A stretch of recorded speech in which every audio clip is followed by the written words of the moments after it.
कभी बीएसए मनोज मिश्रा ने 15,000 शिक्षक भर्ती के जिन 19 शिक्षकों को फर्जी बताते हुए उनकी सेवाएं समाप्त करने के निर्देश दिए थे, अब के बीएसए वीरेंद्र कुमार सिंह ने उन्हीं में से 5 शिक्षकों के प्रथम वेतन निकालने के आदेश दे डाले हैं। ये आदेश जब एओ बेसिक कार्यालय पहुंचे तो उनके गले नहीं उतरे। एओ बेसिक शैलेंद्र सिंह ने उनके वेतन लगाने की बजाय बीएसए को जो पत्र लिखा है उसने बेसिक में हंगामा बरपा दिया है। 20 दिसंबर 2016 को मथुरा के तत्कालीन बीएसए मनोज मिश्रा ने 15,000 शिक्षक भर्ती में चयनित हुए 19 शिक्षकों के स्नातक प्रमाण पत्र फर्जी मानते हुए उनके खिलाफ एफआईआर के लिए पुलिस को लिखा था। साथ ही संबंधित खंड शिक्षा अधिकारियों को उनकी सेवाएं समाप्त करने के निर्देश भी दिए थे। तत्कालीन बीएसए के आदेशों पर अब तक अमल हुआ या नहीं, इस सवाल का जवाब तो अब तक नहीं मिला है। लेकिन तत्कालीन बीएसए के लेटर में दफन फर्जी शिक्षकों का ये जिन्न उस समय बाहर आ गया जब 7 साल बाद हाल ही में बेसिक के वित्त एवं लेखाधिकारी कार्यालय बीएसए ऑफिस से कतिपय पत्रावली पहुंचती हैं। इन पत्रों में उन 19 में से 5 फर्जी शिक्षकों पर मेहरबान बीएसए उनके प्रथम वेतन निकालने के निर्देश दे डालते हैं। सुनील चौधरी, कुलदीप कुमार सारस्वत, अमित सारस्वत, साहब सिंह व सत्येंद्र सिंह उन 19 शिक्षकों में से हैं जिनके प्रथम वेतन निकालने की पत्रावली बीएसए ने एओ कार्यालय भेजी है। इन संदिग्ध शिक्षकों के वेतन निकाले जाने से हतप्रभ वित्त एवं लेखाधिकारी ने वेतन निकालने से पहले बीएसए से कुछ बिंदुओं के जवाब चाहे हैं। जानकारों का कहना है कि सवालनुमा ये बिंदु बीएसए के लिए धूमकेतु साबित होंगे।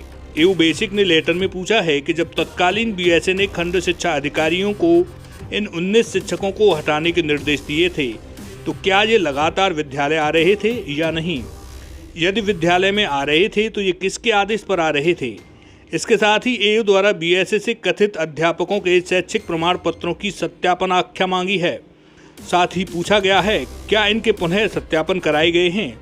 एओ द्वारा बीएसए से यह भी पूछा गया है कि इन शिक्षकों ने तत्कालीन बीएसए के सेवा समाप्ति व एफआईआर संबंधी आदेश पर न्यायालय से कोई स्टे ली है या विभाग ने ही तत्कालीन बीएसए के आदेश को निरस्त किया है। साथ ही पूछा गया है कि क्या इन संदिग्ध शिक्षकों के विरुद्ध बीएसए के आदेश पर कोई एफआईआर हुई है। पूछा यह भी गया है कि क्या इनके खिलाफ कोई विभागीय जांच हुई है, अगर जांच हुई है तो उसकी आख्या कहां है। एओ ने यह भी पूछा है कि तत्कालीन बीएसए के आदेश के समय 19 कथित शिक्षकों के नियुक्ति पत्र निरस्त किए गए थे या नहीं। वित्त एवं लेखाधिकारी बेसिक द्वारा इन सभी सवालों के जवाब बेसिक शिक्षा अधिकारी से मांगते हुए इस पत्र की प्रतिलिपि बेसिक शिक्षा निदेशक, सचिव बेसिक शिक्षा व वित्त नियंत्रक बेसिक शिक्षा के साथ साथ जनपद के डीएम, सीडीओ व जिला जांच समिति को भी भेजी गई है। मथुरा के बीएसए कार्यालय में जो पिछले 7 साल से नहीं हुआ वो अब हो गया। हम बात कर रहे हैं उन 19 शिक्षकों में से कुछ शिक्षकों के वेतन लगाए जाने की जिनके खिलाफ तत्कालीन बीएसए मनोज मिश्रा ने एफआईआर के निर्देश देते हुए उनकी सेवा समाप्त किए जाने की बात कही थी। उनमें से ही करीब 5 शिक्षकों के वेतन लगाने की संस्तुति बीएसए द्वारा करते हुए उनके जो पत्रावलियां हैं वो एओ कार्यालय में भेज दी गई थीं। एओ कार्यालय में इन पत्रावलियों को जैसे ही एओ ने देखा तो वो चौंक उठे। उन्होंने बहुत सारे सवाल लिखकर अब बीएसए कार्यालय से जवाब मांगा है। हालांकि बीएसए वीरेंद्र कुमार सिंह जिन्होंने उन पत्रावलियों को वेतन लगाने की कार्रवाई की थी वो यहाँ नहीं है, मेडिकल पर जा चुके हैं। लेकिन उस लेटर ने हंगामा खड़ा कर दिया है। बहुत सवाल पूछे जा रहे हैं, कई सारे सवाल ये खड़े हो रहे हैं कि जब उन शिक्षकों का उन 7 सालों के दौरान इतने बीएसए आए और गए, इस दौरान शिक्षक भर्ती घोटाला भी हुआ, किसी ने उन शिक्षकों का वेतन लगाने की हिम्मत नहीं की तो इन्होंने किन साक्ष्यों के आधार पर उनका वेतन लगाए जाने की कार्रवाई कर दी है।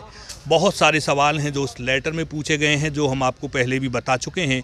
उनमें से 2 सवाल बेहद महत्वपूर्ण हैं कि इन शिक्षकों के खिलाफ जब 2016 में बीएसए मनोज मिश्रा ने एफआईआर करके इनकी सेवा समाप्त किए जाने की कार्रवाई की थी, लेटर लिख दिया था, तो ये काम हुआ या नहीं अभी तक किसी को नहीं पता है। ना विभाग ने एओ कार्यालय भेजे अपने लेटर में, अपनी पत्रावलियों में इसका जवाब दिया। ये सवाल पूछा गया है इस बार एओ द्वारा बीएसए से कि क्या उनके खिलाफ एफआईआर की गई थी, अगर एफआईआर की गई थी तो उसकी रिपोर्ट भेजिए, या फिर तत्कालीन बीएसए के आदेश को आपके द्वारा स्थगित कर दिया गया था।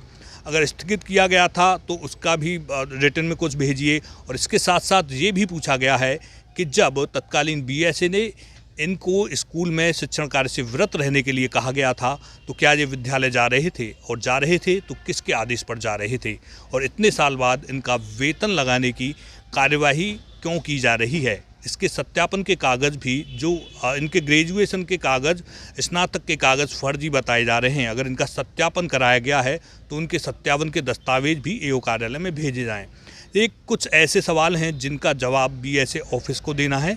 इस संबंध में जब यहाँ खंड शिक्षा अधिकारी मुख्यालय, जो कि प्रभारी बीएसए हैं राजलक्ष्मी पांडे, उनसे बात करना चाहा तो वो उपस्थित नहीं मिली। उनसे दूरभाष पर बात की गई तो उनका कहना है कि इस संबंध में जो लेटर एओ कार्यालय से प्राप्त हुआ है उसके बारे में जांच की जा रही है। मथुरा टीवी के लिए वेद प्रकाश गौतम।